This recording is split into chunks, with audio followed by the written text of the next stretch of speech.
What's up, everybody? Welcome to Political Fight Club. I'm your host, Robert Durden, and tonight I'm going to be going after somebody who I used to have a lot of respect for, one of the four horsemen who got me into lefty politics when I was first starting to get my news on YouTube, and that's David Dole, the Rational National.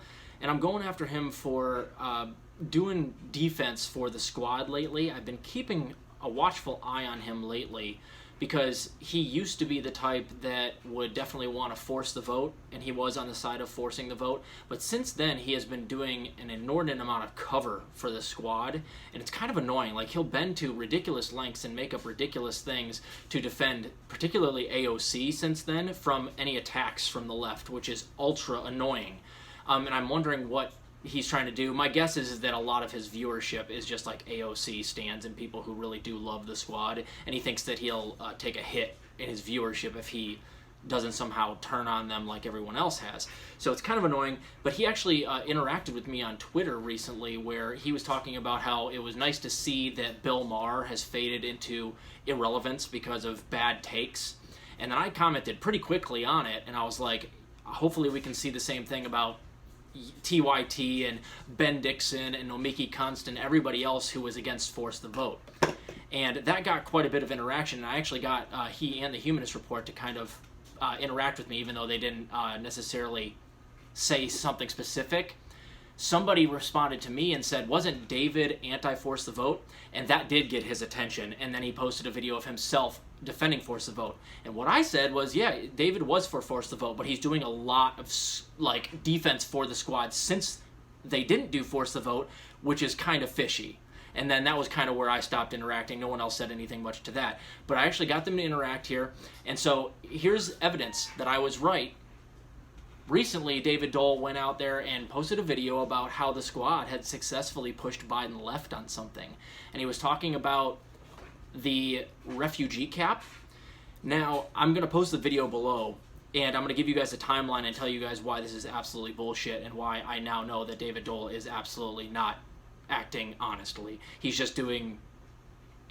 running interference for the squad, and he's doing confirmation bias where he just works backwards from the conclusion that the squad shouldn't get shredded on anything. So I'm just going to defend them on all accounts, no matter what. So it's kind of annoying. So the timeline on the refugee cap goes as thus, and I will post this other video in the box below.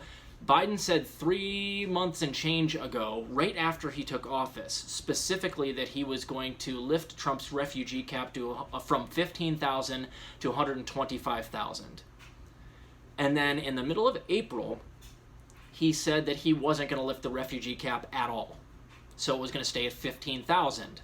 Now, the refugee cap it's how many refugees we allow. And so it's more left and more progressive and more humane to move that number up. So what happened was in the middle of April, he said he wasn't going to move it up at all. And then he faced an enormous amount of blowback. And then yesterday, he decided that he's actually going to keep it at 62,500. So half of what he promised 3 months ago. And David Dole and Ilhan Omar and everybody's out there like, oh, we pushed Biden left. This is evidence that the squad gets things done. Except he neglects to tell you that Biden's own promise when he was already in office, not running for president, already in office, was 125,000. Nothing made him go down to Trump's 15,000. He just did it. He changed his mind, and then you act like the baseline is 15,000. No, the baseline is his promise of 125,000.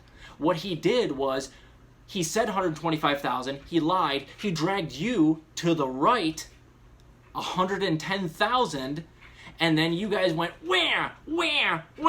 And he went up to 62.5, and then you go, hey, look, we dragged him to the left. Bitch, he dragged you to the right. And you happened to slow him down in the middle. That's all that happened. So this is so frustrating. Like, if David were to be honest with himself, he'd go, no, at best, Biden dragged the squad and himself, his own promises, to the right. They didn't drag him to the left. He said he was going to do 125,000. If they dragged him to the left, he would have gotten 175,000 or 200,000. That's dragging him to the left. But he himself said 125,000, And then he goes to 62,500, and you say, oh, he dragged him to the left. No, he dragged you to the right, and you slowed him down in the middle, at best. So this is ultra annoying. I can't stand David Dole right now for this exact reason, and I can't trust him, because this is not objective. You're absolutely working backwards from the conclusion that AOC and Ilhan need to be defended, and that a narrative needs to be made around them being heroic when they're not being heroic. And that's super annoying. So I'm going to keep subscribed, but only to just kind of check in on him and watch him. But I highly recommend you guys unsubscribe and subscribe to some people that are actually doing objective work, like Kyle Kalinske, like The Vanguard, like, you know, Justin Jackson, like Brianna Joy Gray. There's a handful of others that I've mentioned on the show that are actually doing objective work right now. David has jumped ship. So I'm sorry to say it. I'm going to keep an eye on him on Twitter and everything like that, and I hope he comes back to the right side here. But right now, all he is just running interference for the squad at all costs, and it's super annoying. So David, shame on you. Joe Biden absolutely said he was going to do 125,000. Any less than what his own word was is not pulling him left. If you went to 150, if you go to 126,000, you pulled him left. If you go to 125,001, you've pulled him left. But anything beyond that, what he promised, he just pulled you right. So you don't get any victories for that. It's absolutely silly. You guys are silly people. So keep fighting the good fight out there, guys. We'll talk to you later.